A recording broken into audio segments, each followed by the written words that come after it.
Buenas tardes. Nuevamente, mil gracias por acompañarnos en nuestros acostumbrados webinar.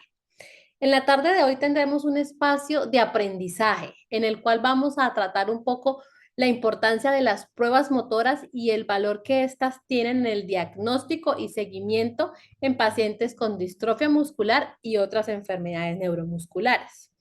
Sin embargo, antes de dar inicio, los queremos invitar a que nos sigan en nuestras redes sociales Facebook, Instagram y X como @Fundación Míos. Y desde allí también nos ayuden a compartir el contenido que constantemente estamos publicando. También les queremos recordar que estamos empezando a vincular a pacientes con la patología de Ataxia de Friedrichs. Entonces, si conoces a alguien que le pueda interesar, no dudes en contactarnos por nuestras redes sociales o líneas telefónicas. Este webinar está siendo transmitido vía Facebook Live y vía Zoom y durante toda nuestra transmisión estarán abiertos los chats para que a través de ellos dejes tus dudas e inquietudes. Ahora sí, no siendo más, démosle la bienvenida a la doctora Isabel Londoño, quien es médico fisiatra experta en rehabilitación pediátrica y es miembro de la Junta de Enfermedades Neuromusculares y CEO de Rehabilitación con Amor. Además, la doctora Isabel también ejerce como docente de la Universidad del Valle y forma parte de la Junta de Enfermedades Neuromusculares de la Fundación Clínica Infantil Club Noel. Doctora Isabel, muchísimas gracias por aceptar la invitación en la tarde de hoy. Los micrófonos. Hola. Aló. Doctora Sí. Isabel, ya, ¿me escuchas? Muchísimas gracias por aceptar la invitación en la tarde de hoy. El micrófono es todo tuyo. Vale, muchísimas gracias. Sí, muy contenta de ser parte de estos webinars que me he dado cuenta que han sido muy interesantes. Pues es mi primera vez, pero he tenido la oportunidad de participar escuchando varios y de verdad es un espacio espectacular y quiero aprovechar la oportunidad para felicitarlos porque es muy importante explicar qué es lo que pasa con todas estas condiciones y aparte trabajar como en equipo y poder hacer las cosas de la mejor manera. Bueno, están viendo ahí mi pantalla, entonces vamos a arrancar. Aquí vamos a hablar que los movimientos nos hablan, los movimientos de los niños en diferentes situaciones, situaciones típicas y atípicas nos hablan. Y aquí la importancia de las pruebas motoras, sobre todo en estos pacientes con distrofia muscular de Duchenne. Y aquí queremos como hablar un poquito de cada una de ellas y por qué las debemos hacer. Ay, Dios mío. Antes que nada, quiero repetirles o recordarles o aclararles en algunos casos fisiatría. ¿Qué es fisiatría? Yo soy fisiatra. Los fisiatras también nos llamamos especialistas en medicina física y rehabilitación. Somos los médicos de la rehabilitación. Trabajamos en equipo con terapia física, con terapia ocupacional, fonoaudiología. Comúnmente nos dicen de manera indistinta terapeutas, fisioterapeutas, fisiatras, pero realmente somos equipo, sin embargo, somos diferentes. Los fisiatras somos los que definimos dentro de nuestro examen físico, bien claro y con este conocimiento científico frente a las alteraciones genéticas, alteraciones musculares, óseas y todo eso, cómo se va a hacer ese proceso de intervención en este paciente con apoyo de todo el equipo de rehabilitación. Somos una ficha clave adicional al programa, no estamos ni arriba, ni abajo, ni fuera, estamos siempre en este círculo, siempre juntos, trabajando en equipo para lo que estemos planteando como objetivo principal. Bueno, un poquito de distrofia muscular de Duchenne, creo que han hablado mucho, pero pues es un poquito es interesante poderlo aclarar para de pronto algunas dudas, enfermedad genética que afecta más que todo al músculo porque hay una alteración en una proteína que no se forma bien, entonces ese músculo se va debilitando. Esta es una condición que se ve en varones, heredada por la mayoría de las veces, no siempre, desde la mujer, mamá, que le viene entregando esa X a este paciente. Y perdón, creo que no se está viendo la presentación. A ver, ¿qué pasa? Sí, yo la estoy mostrando, no la están viendo. ¿Me confirman, por favor? No, doctora, aún no se ve. Ay, espérame, pero ya la teníamos lista. ¿Qué pasó? Espérame un segundo.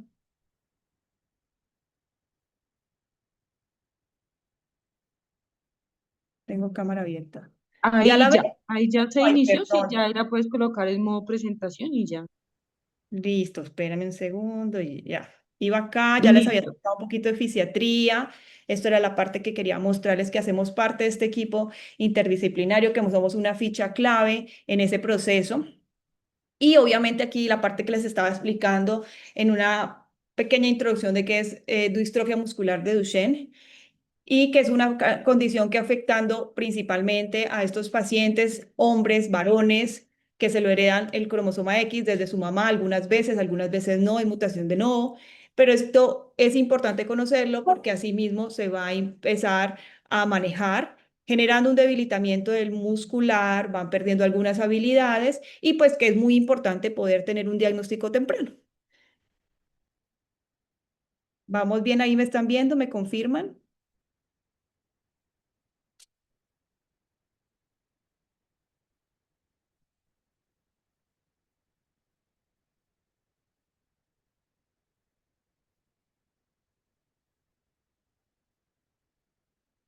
¿Hola? ¿Me Sí, confirman que doctora, ahí estén? ya se está viendo bien y están corriendo viendo. Listo. ¿Ahí se cambió? Solo para Sí, asegurarme. señora. Listo, Sí, ahí perfecto. ya cambió. Listo. Entonces, ¿por qué son importantes las pruebas motoras o las pruebas funcionales? Ahorita vamos a entender un poquito la diferencia entre pruebas motoras y pruebas funcionales. Pues es importante porque hay que medir. Cuando uno está interviniendo, haciendo alguna situación, uno tiene que saber si esa situación que está manejando la está manejando bien o si se está generando un deterioro de manera natural y uno tiene que medirlo. Y eso nos permite hacer una medición objetiva. Muchas veces preguntamos, ¿y cómo va el niño en la consulta? Los papás dirán, no, va bien, va mucho mejor o no va de manera. Pero de alguna manera nosotros tenemos que tener una medición objetiva, darle un puntaje a esa caída o a esa mejora que estamos teniendo. Y las escalas motoras y funcionales nos permiten medir esa parte.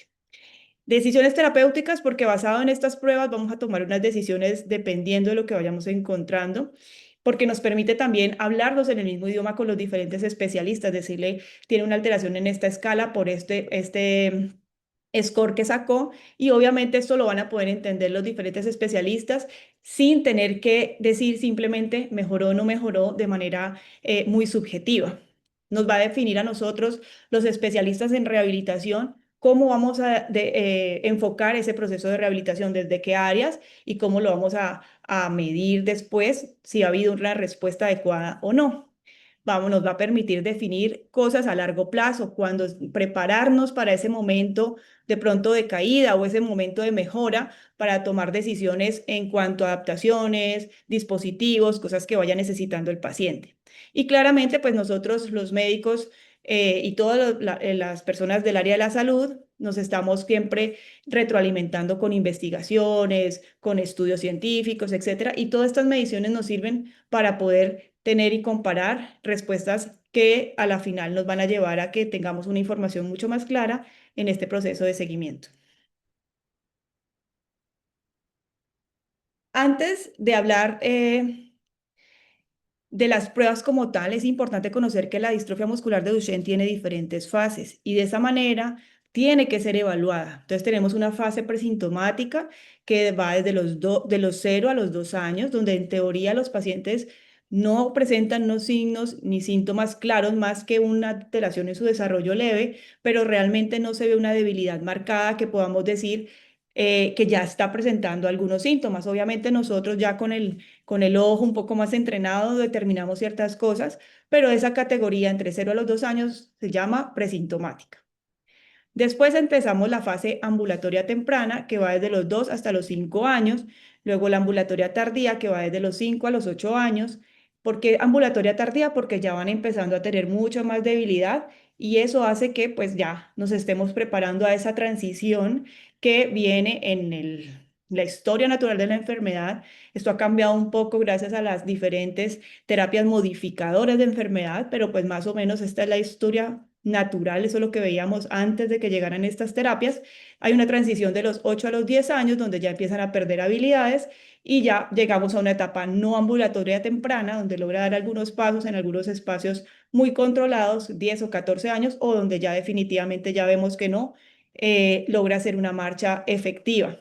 Hasta ya la ambulatoria tardía, la no ambulatoria tardía, que es a los 14 años o más, donde van a requerir mucha más apoyo de su familia y su red como tal social.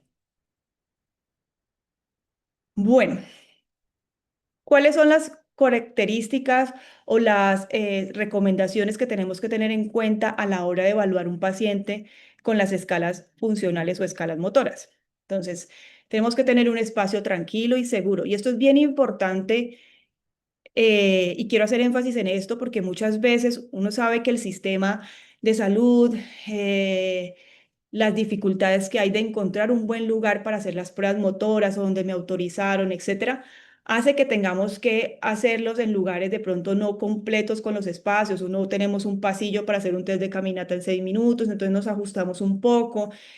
De pronto está lloviendo, no podemos reprogramarlo porque de alguna manera hay que hacerlo porque son de vivienda lejana.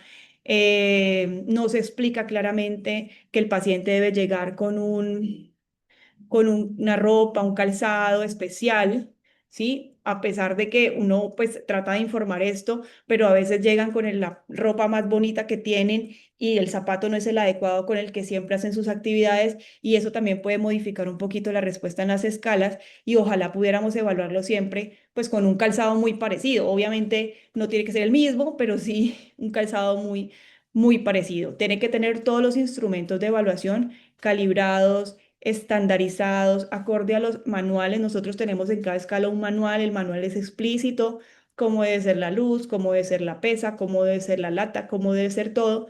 Y de esa manera, ojalá todos los centros donde hacemos escalas pudiéramos guiarnos ante eso y poder ser mucho más objetivos a la hora de evaluar. En cuanto a los descansos, vital. A veces me pasa que llegan los pacientes de viajar todo un día a hacer la evaluación y eso no es posible, o sea, realmente los niños están cansados y acá necesitan un desempeño físico importante ya teniendo su condición de base que los debilita un poco dependiendo de la fase en la que estén y obviamente someterlos a unos procesos de pruebas exigentes después de un viaje o después de un examen porque a veces quieren organizar todo en un mismo día, pues hace que las pruebas no sean acordes a sus necesidades o que esté mostrando realmente su función. Debe hacerse en un orden estandarizado. Lo que uno busca es que las pruebas se hagan eh, dando los tiempos para que se recuperen, ¿sí? Porque pues normalmente si podemos hacer todo lo que exige esfuerzo físico, pues van a terminar muy agotados en la última prueba física. Entonces uno hace una prueba física, hace una prueba de miembro superior, después vas a hacer una de camilla donde estén un poco más tranquilos y puedan tener momentos de descanso. La alimentación debe ser ligera, no es que lleguen en ayunas, a veces me pasa, no ha comido nada. Entonces uno tiene que dar los espacios para que ellos lleguen bien alimentados, no muy llenos a la hora de hacer la prueba, pero por lo menos tener un tiempo de 2 horas de diferencia para poderlos evaluar con respecto a la alimentación, la última comida. Tener pues lo que les decía, un buen descanso la noche anterior y evitar haber hecho ejercicio el día previo para poder que muestre todo su potencial en las pruebas. Entonces, como les decía, tenemos unas fases y según las fases vamos a tener un grupo de escalas que vamos a evaluar. Entonces tenemos en la fase presintomática, como les decía, no hay una alteración grande por la debilidad, sino que hay es una alteración en su desarrollo. Entonces usamos escalas que nos permitan medir el neurodesarrollo y comparar con esos valores típicos y definir realmente si estamos ante un retraso en el desarrollo. En la fase ambulatoria temprana tenemos la North Star modificada, que ahorita la vamos a explicar un poquito mejor, las cronometradas y la MFM20. En la ambulatoria tardía, que es de 5 a 7 años, vamos a tener la misma North Star, pero ya con todos los ítems, la MFM20, el test de caminata en 6 minutos y las cronometradas. El test de caminata en 6 minutos es muy importante que tenga un seguimiento instruccional. Hay niños que yo he evaluado y que realmente tienen 6 años, intento hacer el test de caminata y lo logran hacer, como habrá niños de 7 que no la logran hacer. Entonces es importante esto ahí coge muchísima importancia las cronometradas cuando no podemos hacer un test de caminata porque exige concentración, seguimiento instruccional. conducta un poquito, porque a veces cuando tienen alteración de la conducta, a veces no terminan la prueba y pues una prueba no terminada no es válida. Entonces, como que en este caso, en esta fase, nos da con un poquito pues, de laxitud, digamos, frente a la test de caminata, pero sí, las cronometradas juegan un valor muy importante en esta etapa o en esta fase. En la transición ya son niños un poco más maduritos, a pesar de tener un poquito más de debilidad, pues permiten hacer todas las pruebas North Star, MFM 32, PUL, test de caminata en 6 minutos y cronometradas. Y ya cuando entramos en la fase no ambulatoria, pues salen todas las que son de caminar y quedamos con la MF 32, la PUL y unas escalas pues de desempeño como tal, que es la EK2. Estas son las pruebas motoras. Como les decía, existen pruebas funcionales grandes y por un lado las escalas motoras que son las que tienen que ver con el movimiento. Nos van a decir qué tanto responde al movimiento, caminar, saltar, subir, bajar, escaleras, etcétera, movimiento. Cuando hablamos de escalas funcionales, nosotros también podemos ver la calidad de vida, podemos ver la participación social, Mm, y dependiendo de lo que queramos, pues vamos a tener unas escalas adicionales a estas escalas motoras que nos van a completar ese ser humano, porque nosotros no somos solamente movimiento, sino que también tenemos otras cosas ambientales, personales, del cuerpo como tal, anatómicas, que hacen que podamos responder mejor o no a unas pruebas.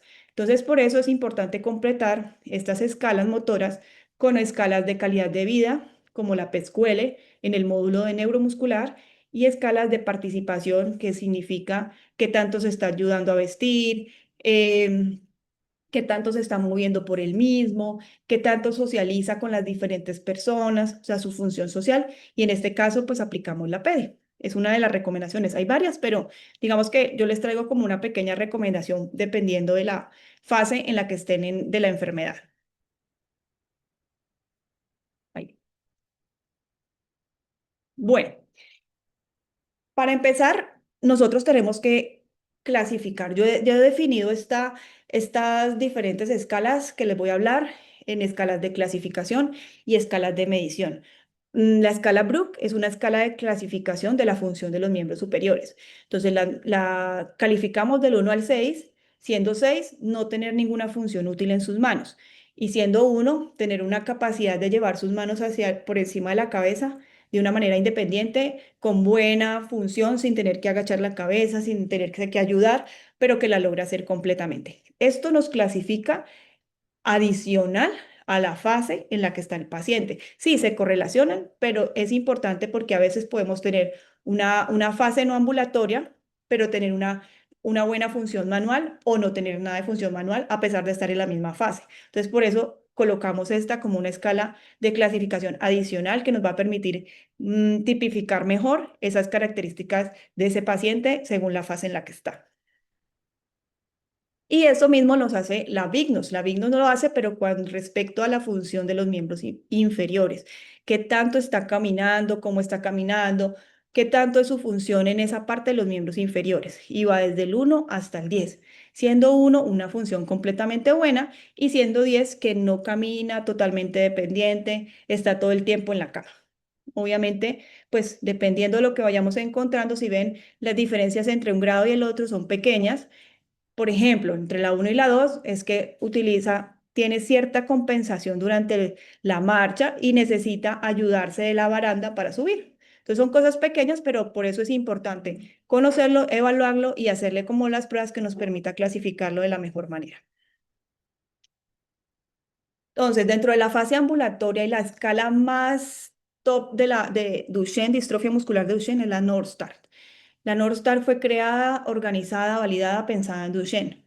Realmente es una escala que nos muestra como todas las actividades de la vida diaria, o sea, cómo se mueve, o sea, el desempeño de una persona, de un niño, en la vida diaria. Entonces nos mide actividades como subir un escalón, bajar un escalón, mantenerse en un solo pie, en el otro pie, levantarse del suelo, varias cosas que son de la vida diaria. Son 17 ítems en los que vamos evaluando uno por uno. Tiene un puntaje de 0 a 2. 0 es que no lo hace, 2 que lo hace bien y tiene un máximo de calificación o score de 34 puntos. Es importante porque nos dice cambios sutiles en esa fase ambulatoria frente a la exposición que tiene el niño a todas las actividades de la vida diaria.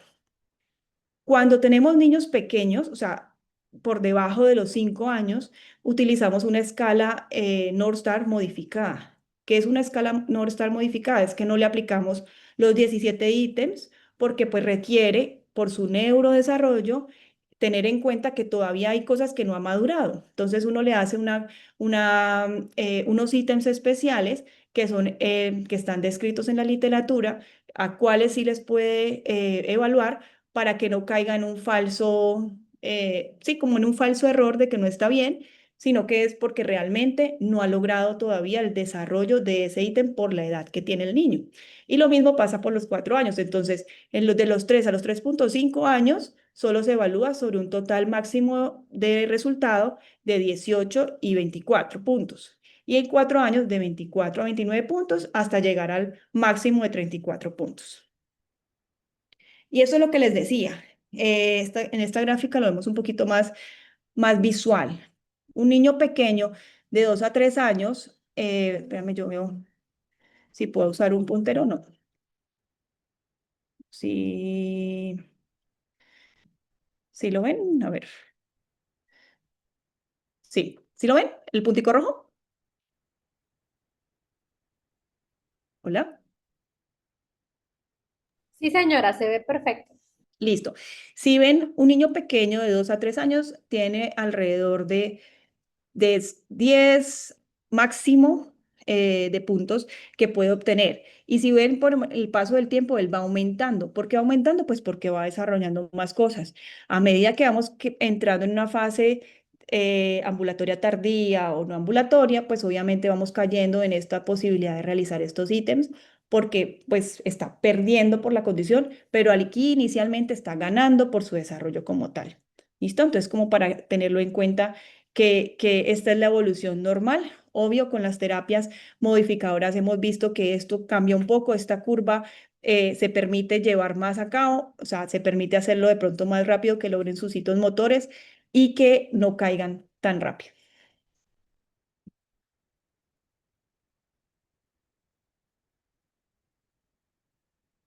Entonces, les decía que la escala se calcula 2 puntos cuando hacen la actividad normal, no tienen que hacer ninguna compensación, pueden hacer todos los ítems, los 17 ítems completos por encima de los 5 años, con sin ninguna compensación, sin ninguna alteración. Cuando aparecen las compensaciones o cuando requiere hacerlo de manera modificada, el puntaje máximo sería 1 y cuando no lo logra hacer por nada del mundo, el puntaje sería 0. Esta es una escala que se debería de evaluar sin zapatos, sin órtesis, sin medias para que no se resbale y se sientan estables. Y pues se hacen, si es necesario, sin agotar el paciente, se puede repetir máximo 3 veces, máximo, ojalá 2 no más, para calcular y evaluar el mejor rendimiento posible.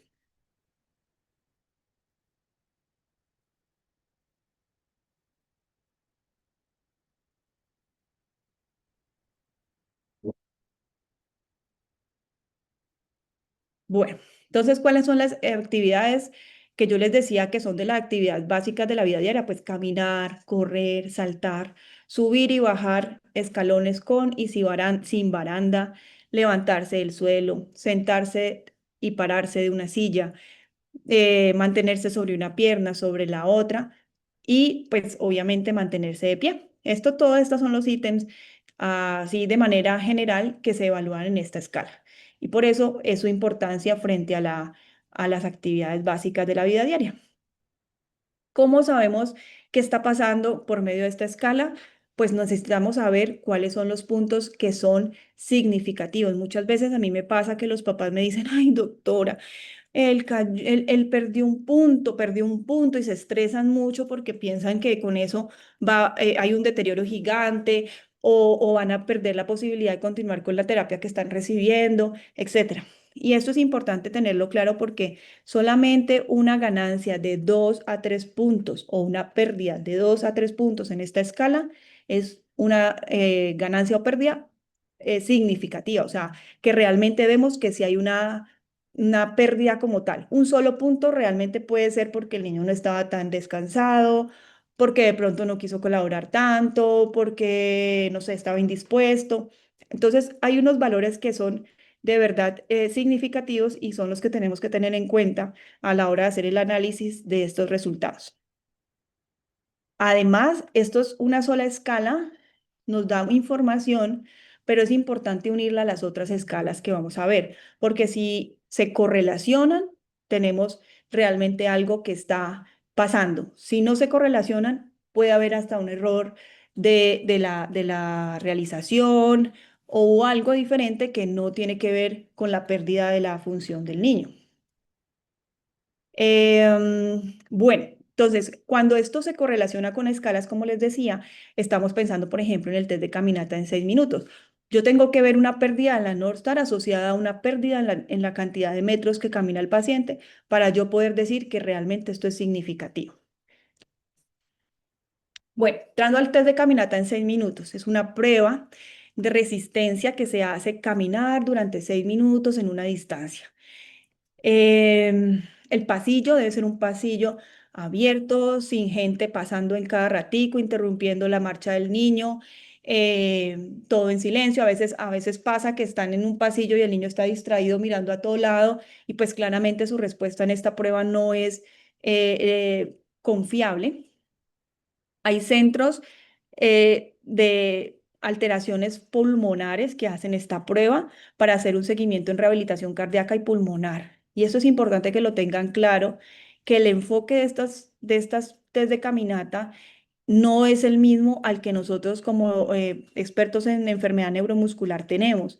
Ellos evalúan un valor, una distancia, calculan un predicho, que es, por ejemplo, cuántos metros debería caminar según sus características y te dicen si está bien o está mal. Sin embargo, nosotros como en neuromuscular lo que necesitamos ver cuántos metros camina en cada minuto y de esa manera poder decir, bueno, está fatigándose, está perdiendo cada vez que pasa un minuto, se cansa y va bajando, o va bien, se mantiene durante estos 6 minutos en cada minuto, sin embargo ha perdido en la distancia total con respecto a sus evaluaciones previas.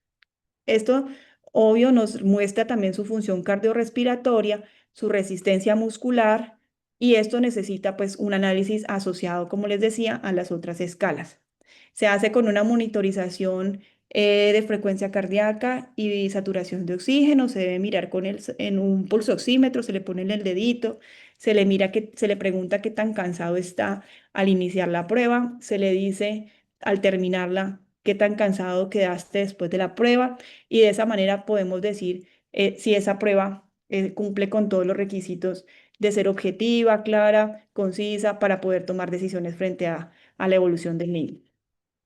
Entonces, como les decía, se hace en una superficie plana, las instrucciones deben decirse claramente, se le debe decir al paciente lo que debe hacer, hacerle hasta el ejemplo, uno hacerle el recorrido y explicarle. No puede ser motivado por el papá, hágale, hágale, hágale, hágale, porque de alguna manera ellos empiezan como a correr y pierden la continuidad en la prueba. Sí es importante que desde la casa se les explique, miren, vamos a ir a esta prueba, es importante que hagas todo, completes en la ruta, etcétera, porque sí deben saber a qué van, o sea, hay que prepararlos, pero no llevarlos a que se desconcentren frente a cualquier cosa que se les diga alrededor y pierdan la continuidad en esa prueba. Nosotros no debemos marcarle el paso ni ir allí diciéndole, venga, muévase, muévase, o seguirlos o perseguirlos para que ellos corran, no porque sería una prueba que no sería el que él está haciendo, sino que estaríamos entrando en una, digamos, como en perder esa objetividad que buscamos en la prueba. Se le debe decir que va muy bien, se debe motivar, se debe estar diciendo, va muy bien, lo estás haciendo excelente, te falta tanto tiempo, etcétera, para poder llevar a cabo esta prueba. Si el niño se siente mareado, cansado, fatigado, se le puede dar un descanso, pero no es que se sentó y esperó y miró, no, él puede parar, el cronómetro sigue, obviamente eso afecta su distancia total, pero es importante poder tener ese momento de que él se sienta tranquilo en el sentido de no llevar al límite, no llevarlo al límite para que pueda mostrar bien su desempeño. Cuando tenemos el test de caminata, ¿por qué lo hacemos? O sea, realmente yo creo que muchos papás se preguntarán, ¿por qué lo hacemos? Y realmente el test de caminata nos dice muchísimo. Es una prueba difícil de realizar por lo que les decía, porque los niños no es fácil que hagan un seguimiento instruccional tan claro y tan continuo. Ellos tienen una atención pequeña, pues digamos de tiempo pequeño, porque son niños, o sea, es dentro en la etapa en la que están. Entonces, exigirles una concentración y que se mantengan allí y que estén yendo y viniendo, pues necesitamos realmente motivarlos y explicarles claramente qué es lo que estamos haciendo para que ellos la puedan completar. El test de caminata nos dice, nos predice la evolución de ese paciente. Un niño que camine menos de 325 metros en el test de caminata, pues nos está mostrando que tiene alto riesgo de perder la marcha. Nos lleva a tomar decisiones, a hacer cambios, a hacer muchas cosas, porque lo que buscamos claramente dentro de nuestro proceso integral de rehabilitación, farmacológico, no farmacológico y las diferentes intervenciones es que no pierda la marcha o que la pierda de una manera tardía. Entonces, claramente cuando vemos estos metros en esos 6 minutos de 325, pues obviamente esto nos prende muchas alertas. Entonces, también es importante que sepamos que cuando hay 10 metros, 20 metros de pérdida, pues uno dice, no, puede ser una variabilidad normal dentro de la prueba, ¿sí? O sea, un cambio mínimo de 24 metros puede generar, no puede generar ningún problema, ¿sí? O sea, es importante porque los papás se estresan mucho y realmente no es solamente después de 30 metros es que nosotros decimos, ya aquí hay algo que nos está generando una alerta. Después de 30 metros es que decimos eso, pero por debajo de 30 metros pues no es una pérdida significativa, o sea que no hay problema y se considera normal dentro de la variabilidad de la prueba. Cuando tenemos una reducción total de 10% del valor total de los metros caminados en esos 6 minutos, ahí también es un ajuste que nos dice pilas que puede que a un año esté perdiendo mayor habilidad o función motora. Entonces también todo esto nos da pautas para tomar decisiones y para tomar... para poderles decir a ustedes, a las familias, a los diferentes especialistas, terapeutas, etcétera, que hay que hacer un cambio en ese manejo. Bueno, vamos entonces, la North Star, las pruebas, el test de caminata en 6 minutos y vamos por las cronometradas. Son estas pruebas las que se están haciendo en niños ambulantes. Entonces, cuando tenemos niños chiquitos, menores de 5 años, las pruebas cronometradas son la mejor. La mejor porque lo son rápidas, son divertidas y ellos las hacen de una manera más fácil que un test de caminata en 6 minutos y nos dicen una información súper, súper, súper valiosa para poder definir la progresión de la enfermedad y todas las intervenciones para evitar esa progresión. Ah, bueno, entonces tenemos la número 1 es, espérate a ver, busco el cosito.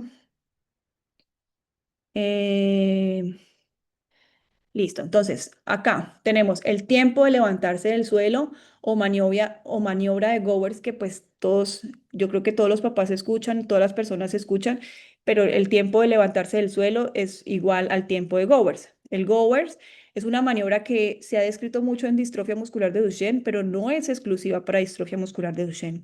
Hay enfermedades neuromusculares que también tienen esta manera de levantarse del suelo y es importante pues reconocerla porque es como una banderita roja dentro del desarrollo y pues nos hace llamado de atención para hacer estudios adicionales. Entonces, el tiempo de levantarse del suelo o maniobra de Gowers, subir y bajar 4 escalones, caminar o correr 10 metros y levantarse 5 veces de la silla.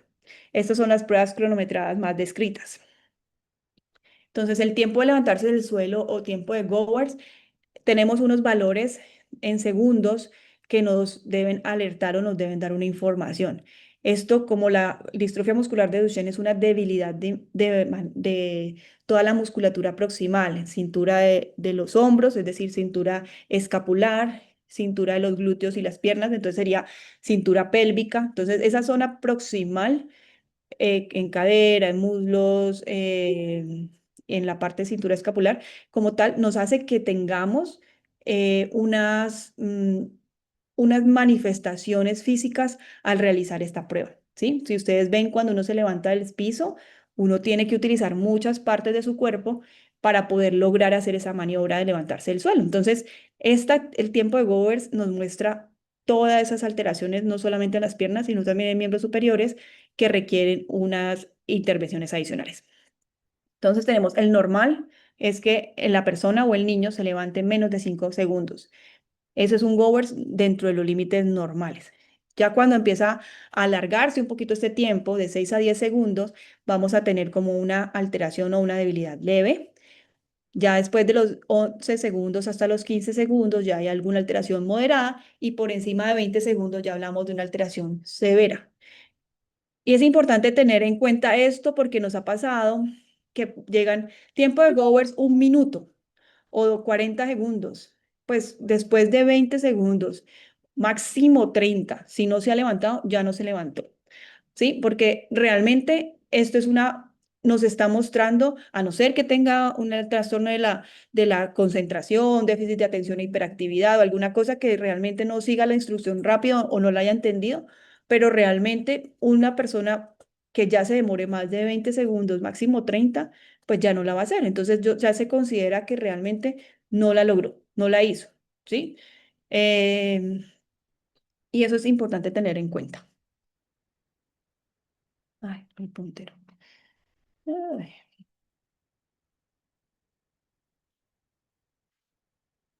Bueno, entonces, ¿cuáles son esos tiempos máximos que podemos esperar en cada una de estas pruebas? Entonces, tenemos el tiempo de Gowers máximo, como les decía, 30 segundos. Por encima de 6 segundos ya tenemos cambios de leve, moderado, severo, pero ya tenemos como alertas, pilas, hay que trabajarle a esto, hay que fortalecer tal cosa, hay que avanzar en el acondicionamiento físico. Bueno, son alertas.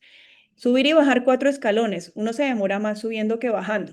Entonces, por eso tenemos un tiempo de riesgo mayor de 5 segundos para subir y un tiempo de riesgo mayor de 4 segundos para subir, para bajar. Entonces, obvio, me dirán, ay, pero eso es muy poquito el tiempo, sí, pero ya son alertas, no significa que va a perder algo grande a largo plazo, dependiendo de qué tanto haya después de esos 5 segundos o 4 segundos, hasta los 25 segundos se espera para poder que logren la maniobra, pero si definitivamente no la logran a ese tiempo, ya deberíamos parar la prueba y decirle, no la logró. ¿Listo?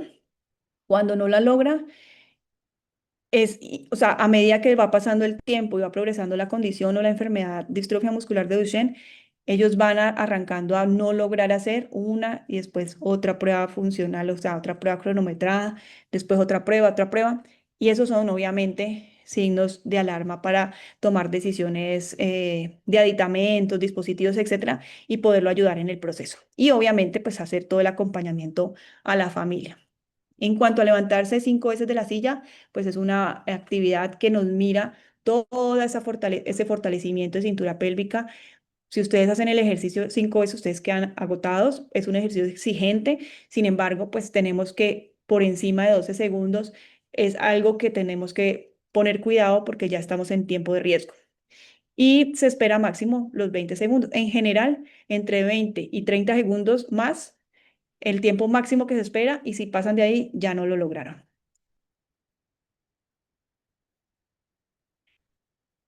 Es importante, sobre todo en las pruebas que vamos a hablar más adelante, conocer los arcos de movilidad articular.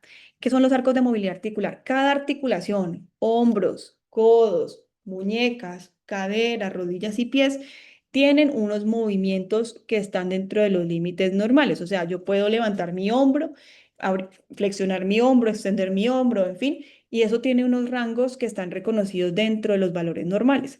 Cualquier pérdida de esos angulitos o esos grados, mejor, de movilidad, hace que ya estemos hablando de contracturas. Y cuando tenemos contracturas, hay escalas que si ya hay contracturas ya van automáticamente con un score de 0, porque no van a completar esa posición inicial en la que a veces nos dicen que tenemos que empezar el ejercicio y obviamente pues ya tenemos que tener un score de 0, ya que pues no va a lograr la posición inicial. Entonces, el hombro es muy importante, por eso nosotros hacemos mucho énfasis a las familias, el estiramiento, el fortalecimiento, todos los movimientos, mantenerlos, porque como hay debilidad, el músculo se atrofia, el músculo cambia sus características elásticas y genera, o contráctiles mejor, y genera un tejido diferente y entonces ya no logra hacer la activación de esa articulación y pues se van generando limitaciones en esos movimientos como tal. Entonces, todos estos, entonces vemos que los extensores, los rotadores, los elevadores de hombro son los que pueden estar alterados en el codo. Los flexores, que son el bíceps, los extensores, que es el tríceps, también pueden estar alterados. Y eso hace que todas las pruebas que vayamos a ver más adelante de miembro superior también tengan una complicación o, bueno, tengan una consecuencia mejor de esta disminución de esos arcos de movilidad. Entonces es importante conocerlos, evaluarlos previos a las pruebas y que en la familia los conozcan para ver si pueden fortalecer y avanzar en ese manejo rehabilitador. Entonces, las escalas funcionales de la fase ambulatoria son las que estamos viendo. Ya hablamos de la North Star, ya hablamos de las cronometradas, ya hablamos del test de caminata en 6 minutos y nos queda faltando la MFM 32 o 20 y la PUL, que son escalas que también vemos en la fase no ambulatoria. Pero este es el esquema que deberíamos usar en las fases ambulatorias, obviamente colocando o quitando el test de caminata en niños menores de 6, 7 años que no logran completar esta prueba completamente, o sea, con todas las características que requiere y que sea de una manera confiable para hacer un seguimiento. Entonces, la escala de Pool es la escala de evaluación de los miembros superiores. Se hace en niños ambulatorios mayores de 7 años y se hace en niños o en personas en preadolescentes no ambulatorios también. Esta escala nos mira cuáles son la movilidad y la función de las diferentes partes del miembro superior. El hombro, el codo, la mano y la muñeca. ¿Sí? Completamente. Tiene ítems que son 22 ítems y se evalúa el 0, 1 y 2. Y dependiendo de lo que encontramos, nos va a dar una información especial. ¿Cuáles son esos valores significativos? Volvemos a encontrar que una disminución de 2 a 3 puntos en la puntuación total nos muestra que realmente hay un deterioro importante y que va a haber una necesidad de apoyar más a ese paciente en sus actividades de autocuidado y sí, como de poder hacer sus actividades básicas. ¿Cómo son las actividades básicas? Comer, llevarse la cuchara a la boca, coger un vaso y llevársela a la boca. Estas cosas, cuando realmente encontramos estas pérdidas, tenemos que hacer como la otra vez la banderita roja y definir si necesitamos generar aditamentos, educación a la familia, etcétera, que permita avanzar en mantener esa función de este paciente. Esta prueba, a veces se les olvida a algunos especialistas ordenarla o piensan que no es importante. Y realmente, al correlacionarla con otras pruebas, da una información gigante, gigante porque una función de manos nos da una información sobre la función pulmonar. O sea que valores por debajo de 20 en la PUL, en esta prueba de los miembros superiores, se relacionan con una capacidad vital forzada menor del 60%. O sea, si no ha logrado hacer una espirometría y tenemos un valor de la PUL por debajo de 20 puntos, sabemos que puede estar muy probablemente su capacidad vital forzada afectada y requiere unas evaluaciones y seguimientos especializados. Y lo mismo nos pasa con la MFM. La MFM, como vamos a ver más adelante, tiene varios dominios. Y el dominio distal, que es el de 3, se correlaciona con este resultado de la función de sus miembros superiores y nos da una información, nos dice como que nos amplía un poco de lo que hemos encontrado en la otra prueba. Bueno. Entonces, entrando ya a la famosa MFM, que cada vez coge mucho más fama, esta, esta escala es una escala que evalúa de manera como integral el paciente. Por eso ha cogido muchísima fuerza, porque tiene un dominio de 1 que muestra la bipedestación, el dominio de 2 que es la motora axial y un de 3 que mira la motora distal. O sea, ve casi todo el funcionamiento del cuerpo y obviamente nos da información importante y no es solamente aplicable a distrofia muscular de Duchenne, sino a varias condiciones neuromusculares. A veces, no sé si han escuchado, pero a veces hablamos de la MFM20, la MFM32. ¿Qué significa eso? La MF32 es la original, ¿sí? Es la original, tiene 32 ítems, se evalúa, tiene un puntaje total de 96. Cada ítem tiene un score de 0 a 3, ¿sí? Y tú le pones el 0, como le dice acá, no puede hacer la tarea, el 1 la inicia pero no la completa, la 2 la completa pero con compensaciones y la 3 lo hace de manera normal, sin compensaciones, súper bien, ¿cierto? Cuando queremos evaluar todos estos ítems a un niño pequeño, menor de 7 años o 6 años y 11 meses, pues realmente no logramos evaluarle como cada uno de los ítems porque realmente no ha tenido el desarrollo ideal para completar todos estos ítems. Entonces se creó esta escala MFM20, que es una escala más abreviada y que solamente tiene 20 ítems, donde su resultado total, su score total, es 60 puntos. Es muy importante tenerla en cuenta y describirla, porque a veces escribimos, lo evaluamos con la MFM20 y colocamos el score basado en el MFM32 y claramente se ve como un resultado no claro, ¿sí?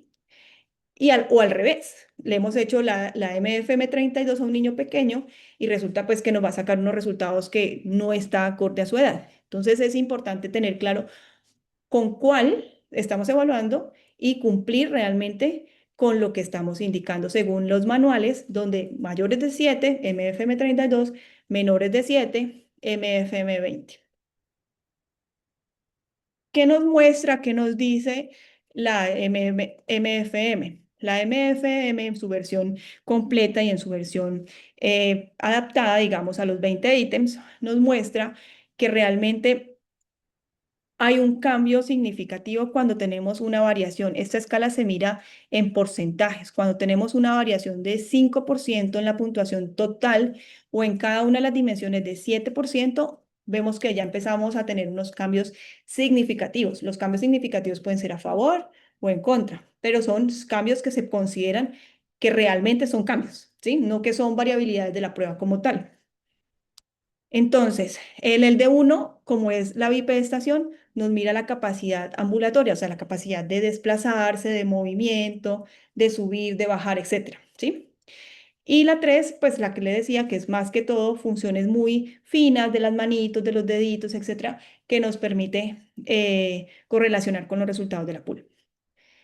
Cuando tenemos una disminución del 30% en ese D1, al igual que una pérdida en el test de caminata en 6 minutos, como les explicaba, ya nos tiene que prender alerta de pérdida de la marcha. Bien, está cerquita la pérdida de la marcha.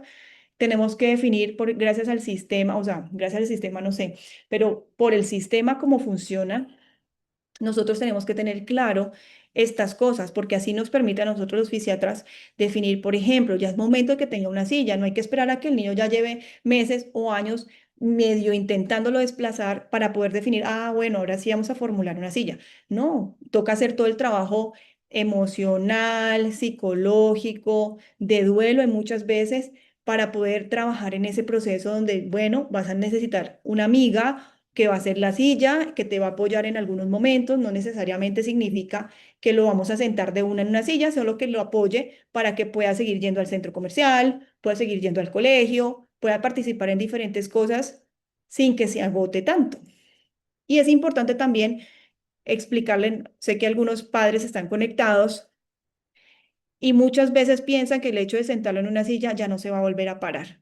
Y pasan y dejan de hacer actividades poco a poco, porque pues el niño no aguanta las 3 vueltas al centro comercial, entonces ya para qué voy al centro comercial y empiezan a guardarse en su casa solo por el hecho de no sentar al niño en una silla que finalmente lo va a perjudicar. Yo quisiera aprovechar este espacio para que cambiemos un poquito ese chip frente a las sillas de ruedas o no necesariamente las sillas, puede ser un caminador con silla, pueden ser otras cosas, un scooter o sea, cualquier cosa que les permita a ellos que si se cansan puedan tener en qué desplazarse y mantener la actividad que se esté haciendo, asistir a una fiesta o asistir a un evento, a un centro comercial, como les decía, pero que tengan la posibilidad de no aislarse ni guardarse porque simplemente no pueden aguantar esa marcha larga porque se agotan. Bueno, cuando ya tenemos la fase no ambulatoria, acá que ya se oscureció. Cuando tenemos la fase no ambulatoria, hay una escala que coge mucho protagonismo. Como les decía, en fase no ambulatoria tenemos la MFM32, la PUL y esta escala que es importante que nos evalúa cómo se está generando esas transferencias. Transferencias es desplazarse de un lado a otro, posicionamiento, cómo se está sentando y su función respiratoria. Nos da nos describe 17 actividades. Vamos calculando y calificando de 0 a 3, donde hay una dependencia completa en el cuidador o una independencia completa a su cuidador. Y tenemos una interpretación donde si tenemos el puntaje máximo es 51. Si aumentamos 4 puntos en esa evaluación previa a la siguiente, vamos viendo que ya va teniendo una pérdida de su independencia y va requiriendo un apoyo más grande de su familia.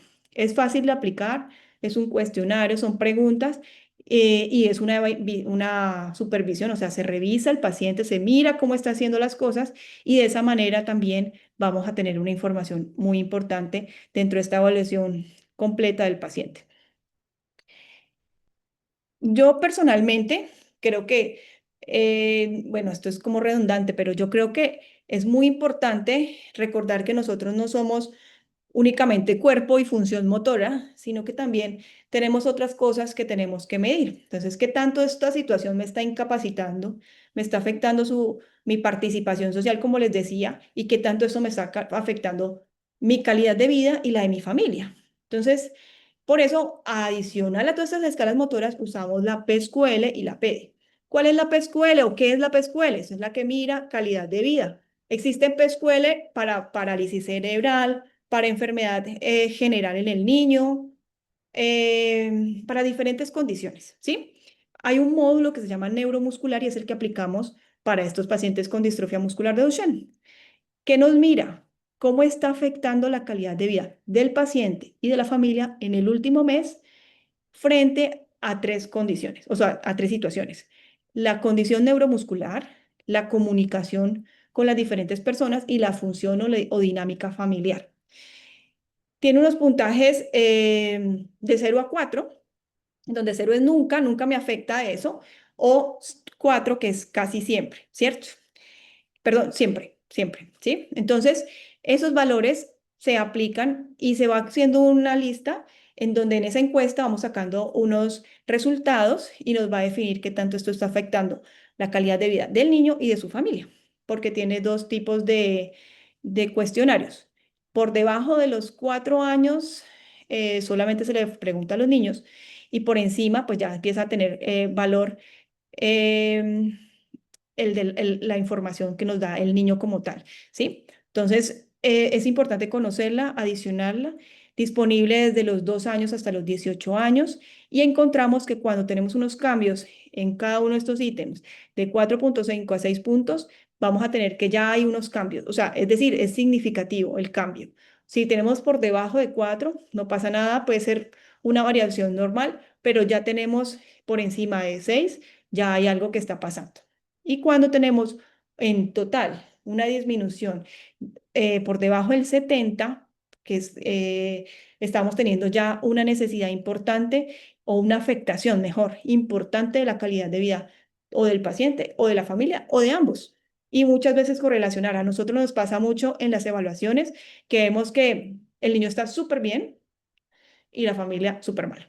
O sea, la calidad de vida de la familia está súper mal, pero el niño sigue positivo, sigue en su vida de niño y pues bueno, ahí aprovechamos ese pensamiento de niño para motivar o darle un poquito de ánimo a la familia. O al revés, el niño está mal porque pues obviamente se siente limitado para hacer las cosas de niño, pero la familia está en un mood positivo y también hacemos que los dos se unan para que puedan mejorar un poquito esa percepción de la calidad de vida que están teniendo.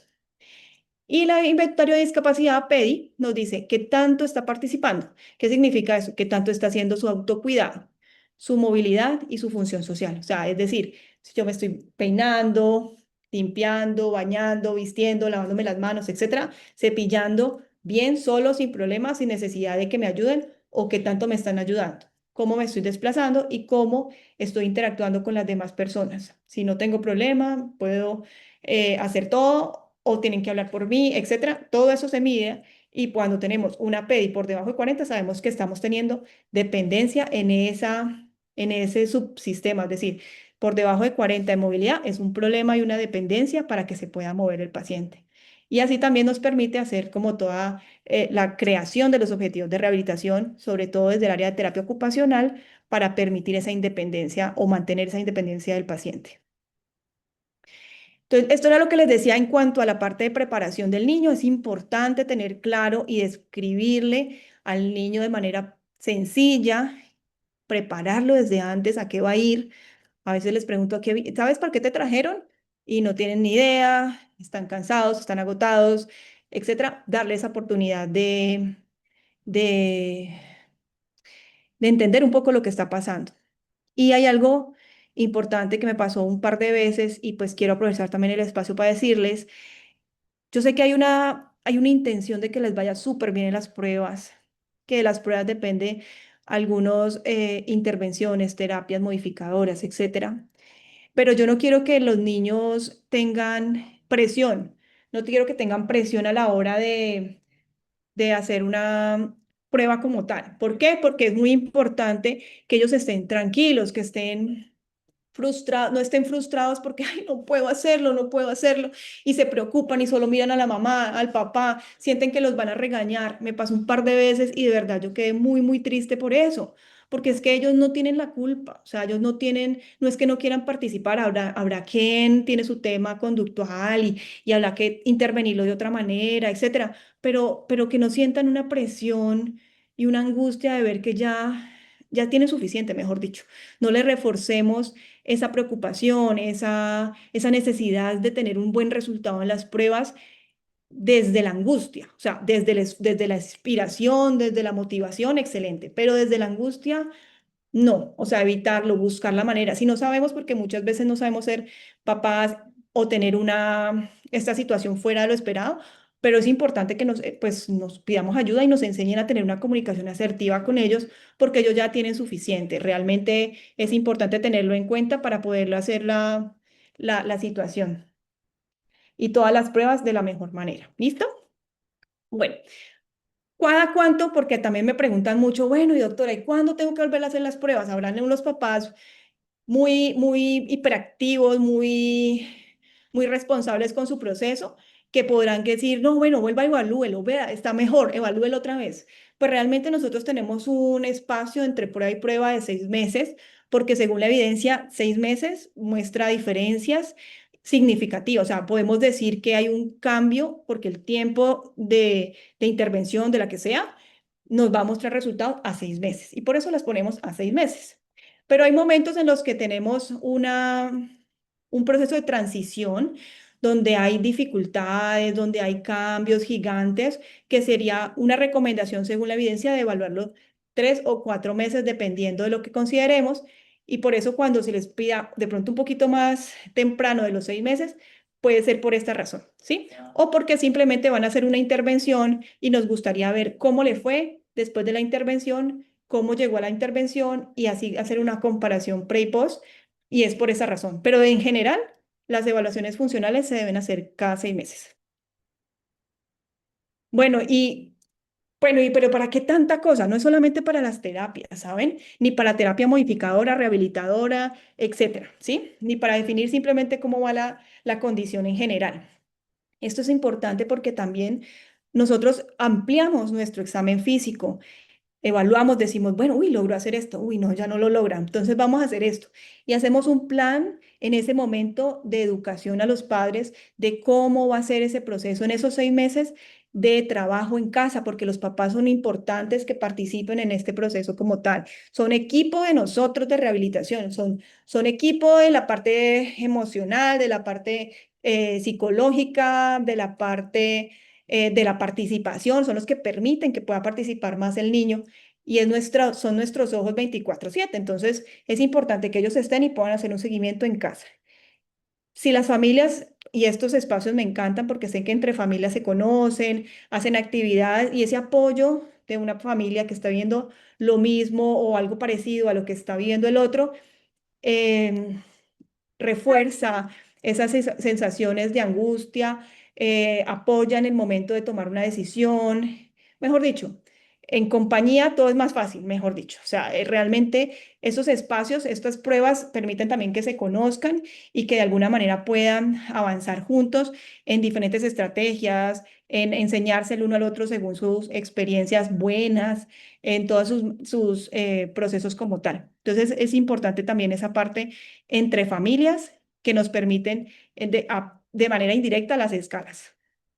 Y algo muy importante, y es generar y definir qué adaptaciones necesita el niño, porque si saben, los niños tienen derecho, independiente de su condición, de un programa de inclusión en una institución educativa.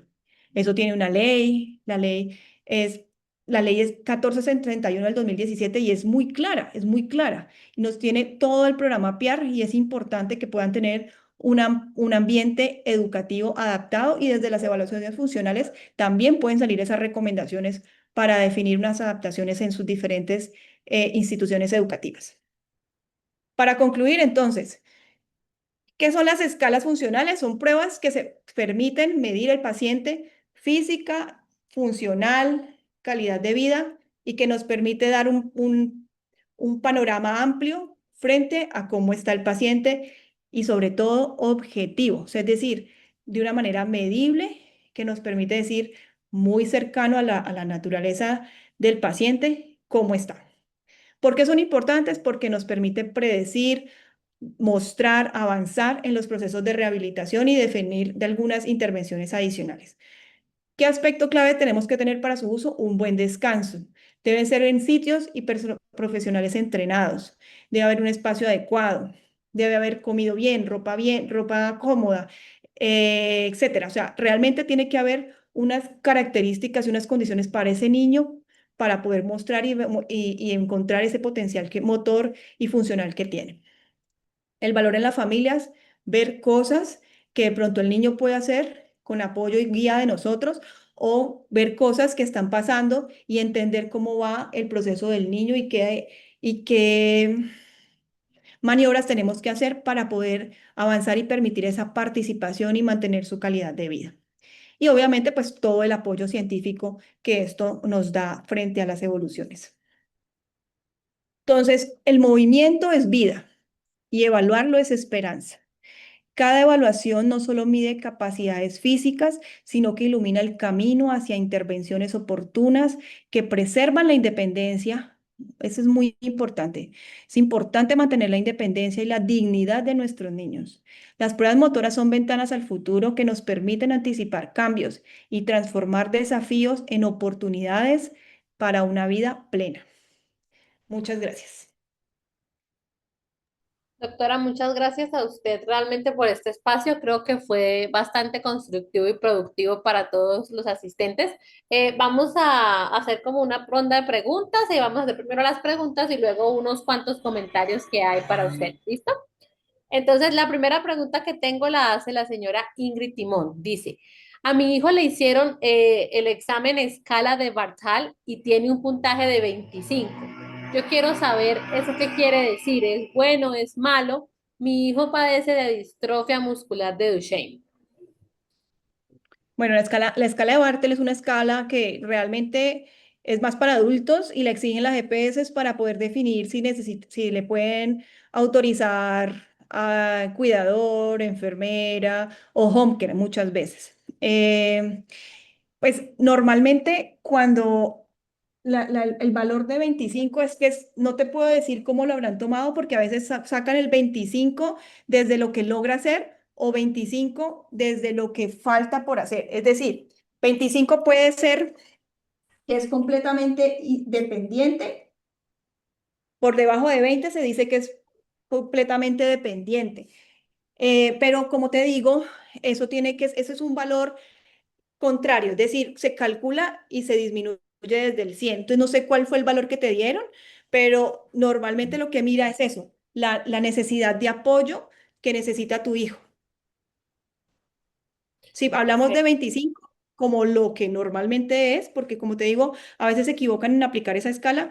Si es normalmente menor de 25, pues sí tienen una dependencia importante por parte de su familia y su cuidador. Listo, doctora. Acá desde Facebook Live también tenemos algunas preguntas. La primera de ellas nos dice, ¿desde qué edad se pueden aplicar las pruebas motoras? ¿Existe alguna edad límite para aplicarlas? Límite, bueno, entonces, como les decía, hay una fase presintomática que es de los 0 a los 2 años. ¿Sí? En Colombia, para poder definir un manejo siempre necesitamos una evaluación. Entonces, si son niños presintomáticos, pues le podemos aplicar escalas de neurodesarrollo. Aquí en Colombia está la escala abreviada del desarrollo. Esa es una que, pues en teoría deberíamos aplicarle a todos los niños para definir alguna alteración en su evolución. Pero existen muchas escalas en esa etapa que se pueden estandarizar y usar. ¿Hasta cuándo? ¿Hasta cuándo? Pues de verdad, realmente yo creo que hasta que ya esté de pronto en una dependencia ventilatoria, que tenga una falla cardíaca muy severa, que ya esté completamente en cama, pues realmente las escalas de función motora pues no aplicarían. Habrían otro tipo de escalas para este tipo de pacientes donde pues tendríamos que estar midiendo para otras actividades o para otras intervenciones. Ok, doctora, perfecto. También nos preguntan que si hay señales tempranas que debamos observar en casa antes de una evaluación. Pues lo importante de observar en casa, bueno. Hay dos cosas. Una es que el niño no esté cansado, que no esté con síntomas de infección respiratoria, una gripa o una diarrea, algo como que tú digas, hay una infección, va a dar un virus, pues obviamente alertar y decir, pues mejor cancelarlo porque no va a estar en óptimas condiciones y no va a poder hacer toda la prueba como quisiéramos. La otra cosa es que muchas veces los papás, a mí me gusta que estén allí, que estén mirando, que estén aprendiendo, porque, por ejemplo, a veces, no sé, no se puede subir en un escalón, ¿sí? El escalón que tenemos para evaluarlo. Y resulta que el papá me dice, no, pero en la casa tenemos un escalón y lo sube.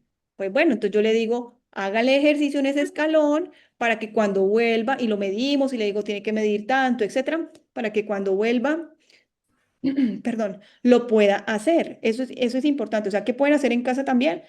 Entrenar un poco de manera amorosa, divertida, etcétera, no exigente, en los diferentes ítems que estén pendiente por cumplir. Listo. También nos preguntan que si se pueden hacer adaptaciones si el hijo usa silla de ruedas o tiene movilidad reducida. Entonces, en las escalas que están hechas para los niños que están en silla de ruedas, realmente hay unos ítems que son la MFM 32, la PUL, hay unos ítems que dicen que puede estar sentado, bueno, y la ECA que también tiene ítems en la silla de ruedas. Que dice realmente háganlas en la silla de ruedas, ¿sí? No hay no se debe hacer como digamos, tenemos que sentarlo en tal silla, no, dan esa libertad porque conocen que se están evaluando niños en sillas de ruedas. Entonces es importante como saber cuáles sí y cuáles no, porque claramente como la silla les da un sistema de posicionamiento, pues nos va a sesgar un poco algunos resultados de algunos ítems que tienen que ser sin ningún apoyo. Pero para los que tienen permiten el uso de la silla de ruedas, estaría bien, no había necesidad de hacer ninguna adaptación. Listo, doctora, perfecto. También nos dicen acá, buenas noches, doctora. Ya mi hijo no camina, pero él usa sus manos, pero últimamente le duelen y le dan calambres. ¿Qué puedo hacer en ese caso? Pues mira, en ese caso habría que evaluarlo, realmente a veces las manos duelen, habría que mirar si ha subido de peso, qué tanta función manual está haciendo. O sea, puede tener su función manual, pero está de pronto en un proceso muy sedentario, ya que no está está dependiente pues de silla de ruedas y puede tener algunas alteraciones sensoriales, o sea, de sus musculitos, porque pues realmente no está funcionando sus manos completamente bien. Si está subido de peso, a veces aparece en algunos pacientes el túnel del carpo, que se asocia a sobrepeso, y pues esos corrientazos sería importante evaluar si está presentándolos, dados una compresión que hay acá del nervio y podría estar pues fácilmente sin necesidad de tener distrofia muscular pueden estar y pues y si usa mucho computador, celular, que hoy en día la mayoría de jóvenes lo utilizan mucho, entonces puede generar ese problema y sería interesante evaluarlo. A veces simplemente son miofaciales, músculos tensos en la parte de la espalda que generan ese corrientazo en las manos y la tarea sería relajar un poco esta cintura, masajearlo, hielo, medios físicos, etcétera y movilidad para poder mejorar un poquito esos síntomas musculares. Perfecto, doctora. También nos preguntan que si un fisiatra podría realizar la prueba escala de Sarik para evaluar la sobrecarga del cuidador. Mm, digamos que en ese sentido es preferible que la evalúen los trabajadores sociales. Y ellos son los expertos en temas de cuidador, expertos en tema de valoración socioeconómica, todo lo otro, y pues realmente ellos son los expertos en aplicar esa escala. De poderlo hacer, pues podemos hacerlo, porque creo que cada quien, eso son escalas y escalas tienen, pero yo creo, pienso que las personas idóneas en este tema serían los trabajadores sociales y algunas veces, y con apoyo de una percepción de psicología. Perfecto, doctora. Nos preguntan que si estas pruebas también se pueden usar en adolescentes. Sí, es que es independiente la edad. Aquí lo que más importa, bueno, lo que se clasifica es la función motora, o sea, es decir, su fase en la que está con respecto a la enfermedad. En teoría está hecha hasta para serlo aplicada en adultos con distrofia muscular, pues tipo Becker, que son los que llegan a tener complicaciones más tardías, pero está hecho para cualquier situación neuromuscular y hay adultos que tienen enfermedad neuromuscular y lo importante es que sea aplicada el pool de escalas, es decir, la cantidad de escalas acordes a la condición que tenga, la fase que tiene y aparte a la condición genética que tiene, porque así como les digo que la MFM se puede aplicar en Duchenne, en AME, en atrofia muscular espinal, etcétera. Por ejemplo, la North Star no está hecha para aplicar en atrofia muscular espinal o en otras condiciones. Entonces, es como que puedan aplicar la escala ideal para esa condición que se tenga, independientemente de la edad que tenga, acorde a la fase en la que esté. Perfecto, doctora. También nos preguntan acá que dónde me puedo capacitar o entrenar para poder realizar estas escalas. Bueno, si eres fisioterapeuta o fisiatra, no sé quién esté escribiendo, eh, realmente depende de donde estés, no sé, es que aquí en Colombia habría que estar como con un grupo. A veces hacemos talleres. Yo he ido a entrenar gente, especialistas, terapeutas, en Panamá, en Guatemala. Por ahí estaba pendiente de ir a Ecuador. En fin, cuando hayan esos espacios, estar pendiente para inscribirse. O aquí en Colombia, yo creo que con cualquiera de nosotros, no sé, en Bogotá está Diana Soto, aquí estoy yo, en Cali, pues, estoy yo. Buscar a alguien que los pueda, que esté experto en el tema y que los pueda capacitar. Realmente, con certificación y todo, pues sería en donde está la casa de cada una de las escalas. Pero en capacitarla y en poderlas aplicar acorde a lo que está en el manual, los que estamos haciendo escalas, pues me estoy refiriendo a Colombia. Pero es decir, doctora, ¿debe existir como alguna profesión en específica para que tú puedas aplicar esas escalas o eso es indiferente? No, es entrenamientos, no es una, Entrenamiento. no es una especialidad o su especialidad, Ok. no, es un entrenamiento en cada una de las escalas. Yo pienso mm, que los fisioterapeutas y los terapeutas ocupacionales, sobre todo para las de miembro superior, los terapeutas ocupacionales y para la parte física, los fisioterapeutas son el personaje ideal para acompañar este proceso porque nadie mejor que ellos para acomodar, activar al paciente. Nosotros los fisiatras estamos ahí para analizar, mirar y hacer un resumen como de todas, interpretar mejor todos esos resultados y poder tomar unas decisiones o mandar un mensaje a las diferentes especialistas o intervenciones que se hagan. O sea, yo creo que es el trabajo ideal sería fisiatras y fisioterapeutas y terapeutas ocupacionales Y en algunos casos también hasta neurólogos, porque ellos también tienen la intervención, pero pues yo diría o sea, realmente no es un entrenamiento formal, a no ser, por ejemplo, en la MFM que está creado en Francia, pues sería ir a Francia, al centro donde la validaron y la crearon y hacer el certificación allá, pero no, nosotros hacemos ese entrenamientos. Perfecto, también nos preguntan, buenas tardes. Mi hijo le hicieron el examen del CPK y le salió el resultado con 47,23. Cabe resaltar que ya usa silla de ruedas, perdió la movilidad en la parte de la cintura para abajo. Ujú. Es como un Eso comentario que es, ella está haciendo, sí. mira.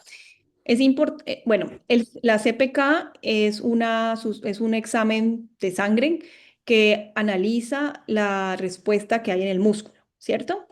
Eso asociado a las transaminasas ALT y AST, que también en algún momento pueden encontrarse altas, nos hacen un llamado de atención para sospechar distrofia muscular. Realmente los valores de la CPK para hacer un diagnóstico de Duchenne son mucho más altos de lo que me estás diciendo. eh, y a medida que va pasando el tiempo, esa CPK sigue estando alta, pero menos alta. ¿Por qué? Porque ya va a ir menos músculo. Y el músculo, al no estar completamente funcional, ya no eleva tanto esa CPK. Y si vas haciéndole seguimiento a esa CPK, que no se debería hacer, porque la CPK solamente es para hacer un diagnóstico inicial o una sospecha clínica que lleve al examen genético, nos va mostrando que va a haber una disminución, no significa que esté mejorando, sino que está antes perdiendo músculo o que está controlándose con el esteroide que esté tomando esa inflamación que se está generando en el músculo. Listo. Aquí también nos preguntan que si es recomendable hacer videos en casa de la forma en que se camina o cómo se levantan, pues me imagino de una silla o de una cama. Eso es súper importante. O sea, realmente a veces nos pasan las pruebas que los niños, no sé, están tímidos, están aprensivos, están aburridos, etcétera. Y en casa, en su ambiente natural, hacen muchas más cosas. Yo no puedo certificar algo si yo no lo veo. Entonces, es decir, si la mamá me dice, no, él sí lo hace, doctora, sí lo hace, no lo puedo certificar. Sin embargo, los videos son vitales para eso. O sea, si me hacen un video, un buen video, y yo logro ver que lo que estoy evaluando sí está, yo lo puedo certificar. Ok, perfecto, doctora. Bueno, acá como tal preguntas hemos terminado. Tenemos un par de comentarios y te los voy a ir leyendo. Entonces nos dice, a mi hijo le mandaron terapias para la casa, por eso le hicieron ese examen, pero él no camina, solo mueve en este momento sus manos. También por acá nos dicen, pues nos están contando como una anécdota que les sucedió. Dice, hace poco menos de un mes estuve en una junta de sedestación y evaluación de movilidad con mi hijo y salimos tristes por el manejo que hicieron. Ojalá los profesionales que hacen estas pruebas estuvieran capacitados como la doctora Isabel y fueran así de juiciosos. De nuevo, felicitaciones y muchísimas gracias por su intervención. Ay, tan linda, muchas gracias. Sí, pues siento mucho que a veces tengamos algunas dificultades en esos procesos de junta o de staff de sedestación, porque pues aquí lo que buscamos realmente desde el área de fisiatría es poder dar las herramientas necesarias para que su participación, independencia y todo se mantenga. O sea, y así como se mantiene toda esa parte, pues mejoramos un poco la calidad de vida, evitamos el síndrome del cuidador, evitamos temas emocionales en los niños y en las familias que realmente, eh, o sea, podemos hacerlo, o sea, realmente podemos hacerlo. No entiendo a veces algunos casos que pasa.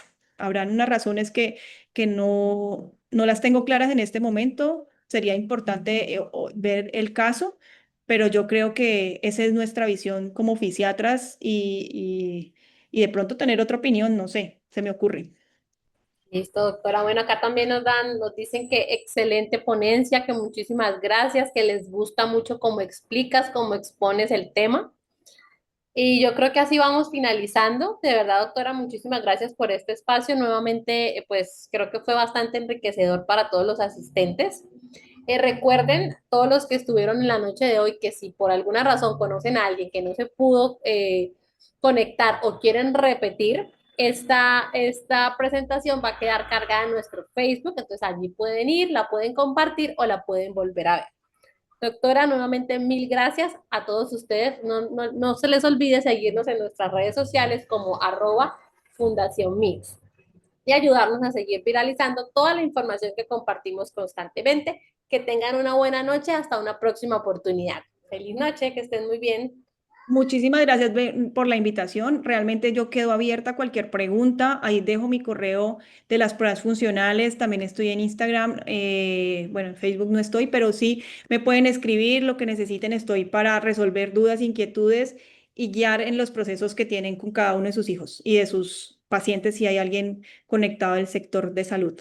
Listo. Doctora, ¿podemos de pronto decir al aire el correo por si acaso alguien no lo alcanza a copiar o? Sí, es pruebas funcionales RCA, que es rehabilitación con amor, RCA, @gmail.com. Listo. Perfecto. Igual si requieren información acerca de la doctora, no duden en ponerse en contacto con nosotros y nosotros pues con mucho gusto los ponemos en contacto con ella. Nuevamente que estén muy bien. Feliz noche para todos. Nos vemos. Hasta luego.